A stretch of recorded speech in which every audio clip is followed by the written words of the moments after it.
ഏവർക്കും എൻ്റെ പുതിയ വീഡിയോയിലേക്ക് സ്വാഗതം. ഇന്നത്തെ വീഡിയോ വളരെ പ്രധാനപ്പെട്ട വിഷയത്തെ പറ്റിയാണ്. നമ്മുടെ അയൽ സംസ്ഥാനത്ത് നടക്കുന്ന കോമാളിത്തരവും അതിന്റെ കാരണങ്ങളുമാണ് ഇന്നത്തെ വീഡിയോ. ഒരു മാസം മുമ്പ് സ്റ്റാലിൻ, അതായത് റഷ്യയുടെ ജോസഫ് സ്റ്റാലിൻ അല്ല, നമ്മുടെ അയൽ സംസ്ഥാനത്തെ മുഖ്യമന്ത്രി സ്റ്റാലിൻ അണ്ണന്റെ പ്രിയപുത്രനും മന്ത്രിയുമായ ഉദയനിധി സ്റ്റാലിൻ ഒരു പ്രസ്താവന പറഞ്ഞു. ഇനിയും ഞങ്ങളൊരു ഭാഷാ യുദ്ധത്തിന് തയ്യാറാണ്. ഇപ്പോൾ മുമ്പ് തമിഴ്നാട്ടിൽ ഭാഷാ യുദ്ധം നടന്നിട്ടുണ്ടോ? ഇതൊക്കെയാണ് ഇന്നത്തെ പ്രധാനപ്പെട്ട വിഷയങ്ങൾ. ഈ വിഷയം ആഴത്തിൽ മനസ്സിലാക്കാൻ മുമ്പ് തമിഴ്നാട്ടിൽ നടന്നിട്ടുള്ള ഭാഷാ സംഘർഷങ്ങളെ മനസ്സിലാക്കണം. തമിഴ് ഭാഷ ലോകത്തിൽ തന്നെ ഏറ്റവും പഴക്കമുള്ള ഭാഷയിലൊന്നാണ്. ഏകദേശം 2000-ഓളം വർഷം പഴക്കമുണ്ട്. 3-ാം നൂറ്റാണ്ട് BC-യിലാണ് ആദ്യമായി തമിഴ് ഭാഷ ഉണ്ടായതെന്ന് രേഖകൾ പറയുന്നു. നമ്മുടെ ഉദയനിധി അണ്ണൻ പറഞ്ഞതുപോലെ ഏകദേശം 3 തവണ തമിഴ് ഭാഷയുമായി ബന്ധപ്പെട്ട് സംഘർഷങ്ങൾ ഉണ്ടായിട്ടുണ്ട്. ആദ്യമായി ഉണ്ടായത് 1937-ൽ അന്നത്തെ മദ്രാസ് പ്രസിഡൻസി ചീഫ് മിനിസ്റ്റർ ആയിരുന്ന കോൺഗ്രസിലെ C. രാജഗോപാൽ ആചാര്യാണ് ആദ്യമായി തമിഴ്നാട്ടിലെ സ്കൂളുകളിൽ ഹിന്ദി നിർബന്ധമാക്കിയത്. പക്ഷെ അന്ന് അവിടെ ഉണ്ടായിരുന്ന തമിഴ് ദേശീയവാദികൾക്കും ദ്രാവിഡ രാഷ്ട്രീയം കളിക്കുന്നവർക്കും അതിഷ്ടപ്പെട്ടില്ല. തുടർന്ന് നിരവധി സംഘർഷങ്ങൾ അവിടെ ഉണ്ടാവുകയാണ്. പിന്നീട് 1965-ൽ ഇതിൽ നിന്നും വലിയ ഒരു സംഘർഷം ഉണ്ടായി. അന്നത്തെ പ്രധാനമന്ത്രി ലാൽ ബഹദൂർ ശാസ്ത്രി ഇംഗ്ലീഷിനെ മാറ്റി ഹിന്ദിയെ ഭാരതത്തിന്റെ ഔദ്യോഗിക ഭാഷയാക്കി മാറ്റി. അന്നത്തെ തമിഴ്നാട് മുഖ്യമന്ത്രി K. കാമരാജ് അതിനെ പിന്തുണച്ചു. തുടർന്ന് വ്യാപകമായി സംഘർഷം തമിഴ്നാട്ടിൽ ഉണ്ടാവുകയാണ്. ഏകദേശം 70 പേർ മരണപ്പെട്ടു. അതിനുശേഷം ഇതുവരെയായിട്ടും തമിഴ്നാട്ടിൽ കോൺഗ്രസ് പാർട്ടി അധികാരത്തിൽ വന്നിട്ടില്ല. ഇതിനെ തുടർന്ന് തമിഴ്നാട്ടിൽ ദ്രാവിഡ പാർട്ടികളുടെ ഉയർച്ച ഉണ്ടാവുകയാണ്. ഇതുപോലെ തന്നെ 1986-ൽ രാജീവ് ഗാന്ധി സർക്കാരിന്റെ NEP നാഷണൽ എഡ്യൂക്കേഷൻ പോളിസി കൊണ്ടുവന്നതിനെ തുടർന്ന് വീണ്ടും തമിഴ്നാട്ടിൽ പ്രതിഷേധം ഉണ്ടാകും. ഇങ്ങനെ 3 പ്രധാനപ്പെട്ട ഭാഷാ സംഘർഷങ്ങൾ തമിഴ്നാട്ടിൽ ഉണ്ടായിട്ടുണ്ട്. ഇനി നോക്കാനുള്ളത്, എന്തുകൊണ്ട് തമിഴ്നാട്ടിൽ ഇപ്പോൾ ഭാഷയുടെ പേരിൽ സ്റ്റാലിൻ അതുപോലെ ബാക്കി രാഷ്ട്രീയ പാർട്ടികൾ അതിനുവേണ്ടി പോരാടുന്നു? ആദ്യം തന്നെ മനസ്സിലാക്കാനുള്ളത്, 2026-ൽ തമിഴ്നാട്ടിൽ നിയമസഭാ ഇലക്ഷൻ വരുന്നുണ്ട്. അതുകൊണ്ട് അവർക്ക് വോട്ട് ബാങ്കിന് വേണ്ടി എന്തെങ്കിലും ചെയ്യണ്ടേ? അതിനായി അവർ കണ്ടെത്തിയ മാർഗമാണ് 2020-ൽ കേന്ദ്ര സർക്കാർ ഇറക്കിയ NEP നാഷണൽ എഡ്യൂക്കേഷൻ പോളിസിയെ എതിർത്ത് ഹിന്ദി വിരുദ്ധ കലാപം ഉണ്ടാക്കി വോട്ട് പിടിച്ച് ജയിക്കുക എന്ന്. അപ്പോ എന്താണ് കേന്ദ്ര സർക്കാരിന്റെ NEP? പഴയ 86-ലെ NEPയെ അപേക്ഷിച്ച് ഇത് വളരെ വ്യത്യസ്തമാണ്. പഴയ സിസ്റ്റം അനുസരിച്ച് 10ാം ക്ലാസ് വരെ primary plus secondary education.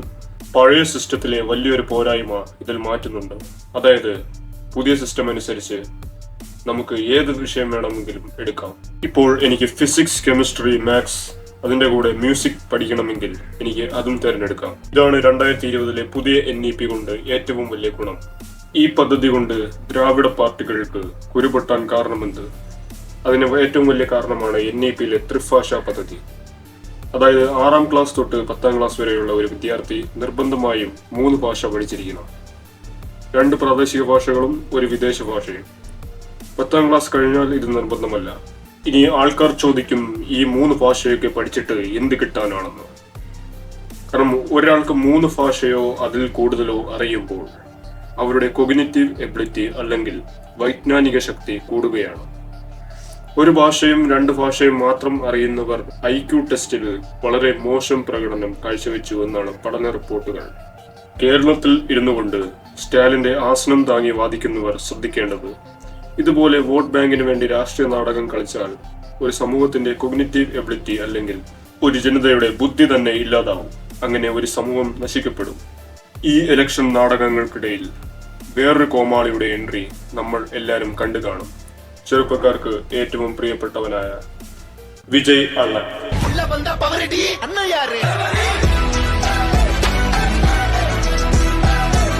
Vijay അണ്ണൻ ഇഫ്താർ കഴിക്കാൻ പോകുന്നു, നിസ്കരിക്കാൻ പോകുന്നു, സൈക്കിളിൽ പോളിംഗ് ബൂത്തിൽ പോകുന്നു. അതുപോലെ തന്നെ സ്റ്റാലിനെ പോലെ 2 ഭാഷ മതി എന്ന് പറയുന്നു. ഇതൊന്നും ഒരു കുഴപ്പവുമില്ല. കാരണം അടുത്ത വർഷം തമിഴ്നാട്ടിൽ ഇലക്ഷൻ വരികയാണല്ലോ, അതുകൊണ്ട് എനിക്കിതിനെ പറ്റി വലിയ അഭിപ്രായമൊന്നുമില്ല.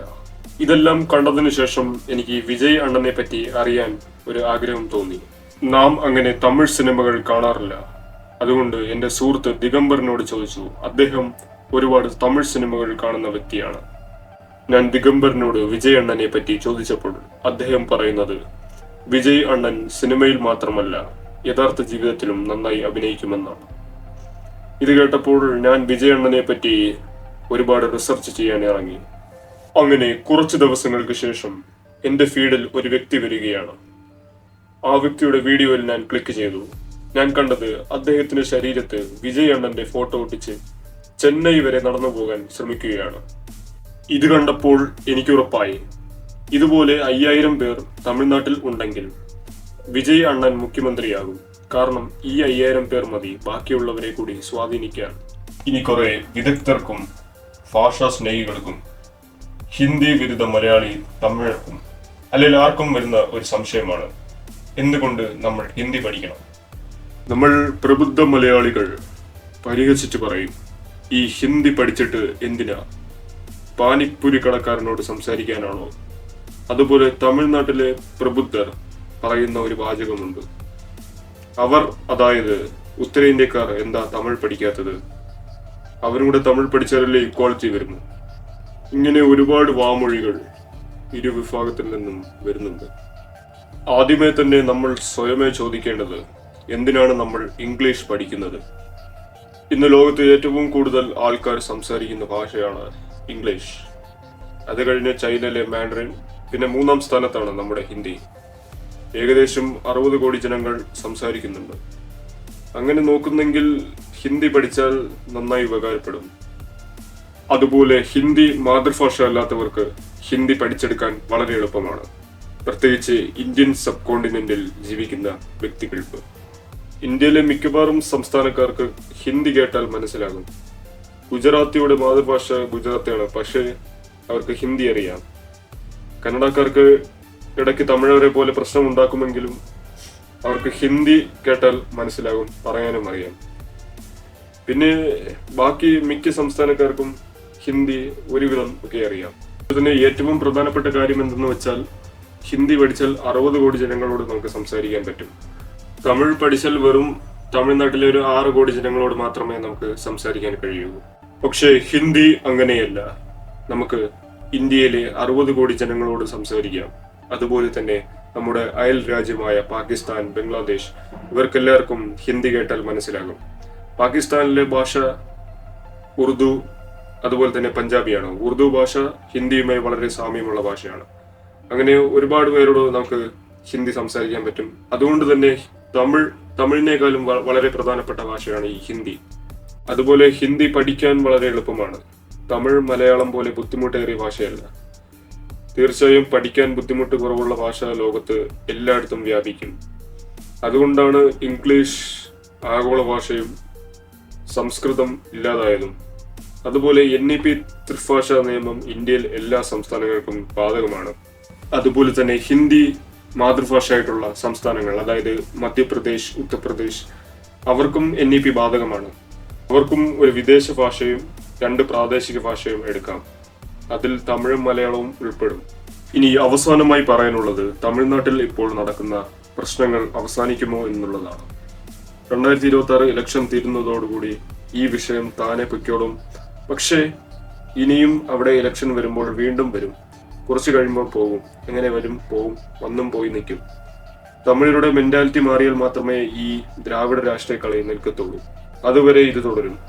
സ്റ്റാലിൻ എന്ന വിദേശ പേരുള്ള തമിഴൻ ഇപ്പോൾ തമിഴ് വിസർജിക്കുക, കുളിക്കുക എന്നൊക്കെ പറയുമെങ്കിലും പിന്നീട് മൗനം പാലിക്കും. പക്ഷേ അദ്ദേഹത്തിന് ശേഷം പുതിയ കിരീടാവകാശി ശ്രീ ഉദയനിധി അണ്ണനും അത് തുടരും. പിന്നെ അവിടെ വിജയ് അണ്ണനെ പോലെ സൂപ്പർ സ്റ്റാറുകൾ ജയിക്കാൻ സാധ്യതയുണ്ട്. ചിലപ്പോൾ മുഖ്യമന്ത്രിയുമാകും. ഇനി ജയിച്ചില്ലെങ്കിൽ അണ്ണൻ പൊളിറ്റിക്കൽ റിട്ടയർമെന്റ് നടത്തി വീണ്ടും സിനിമയിലേക്ക് ചാടും. കുറച്ചുനാൾ കഴിയുമ്പോൾ എല്ലാവരും മറക്കും. ഇനി അവിടെ രൂപയുടെ രാ മാറ്റി രൂ ആക്കണം, ജി ആക്കണം എന്നൊക്കെ പറഞ്ഞ് ഒരുപാട് നാടകങ്ങൾ ഇനിയും വരും. ഇതൊക്കെ കണ്ട് രസിക്കാൻ മാത്രമേ നമുക്കൊക്കെ കഴിയൂ. പിന്നെ നമ്മൾ മലയാളികൾ വെറും മണ്ടന്മാരാണെന്ന് സ്റ്റാലിന് നല്ലപോലെ അറിയാം. എല്ലാ വർഷവും ഇവിടെ മഴ വരുമ്പോൾ എപ്പോഴും വരുന്ന ഒരു വിഷയമാണ് Mullaperiyar dam. Mullaperiyar dam decommission ചെയ്യാൻ സ്റ്റാലിൻ അതിനെതിരായിരുന്നു. എന്നിട്ട് പോലും നമ്മൾ മലയാളികൾ അദ്ദേഹത്തിന് വേണ്ടി സ്റ്റാറ്റസ് ഇടും, വാനോളം പുകഴ്ത്തും ഒക്കെ ചെയ്യും. അതുകൊണ്ട് തന്നെ സ്റ്റാലിന് വ്യക്തമായി അറിയാം നമ്മൾ മലയാളികളൊക്കെ വെറും മണ്ടന്മാരാണ്, നമ്മളെയൊക്കെ പറ്റിക്കാൻ എളുപ്പമാണ്. അപ്പോൾ ഇന്നത്തെ വീഡിയോ ഇവിടെ പൂർണ്ണമാകുന്നു. നിങ്ങളുടെ അഭിപ്രായം കമന്റ് ബോക്സിൽ രേഖപ്പെടുത്തുക. അടുത്ത വീഡിയോയുമായി വരുന്നതുവരെ ഗുഡ് ബൈ.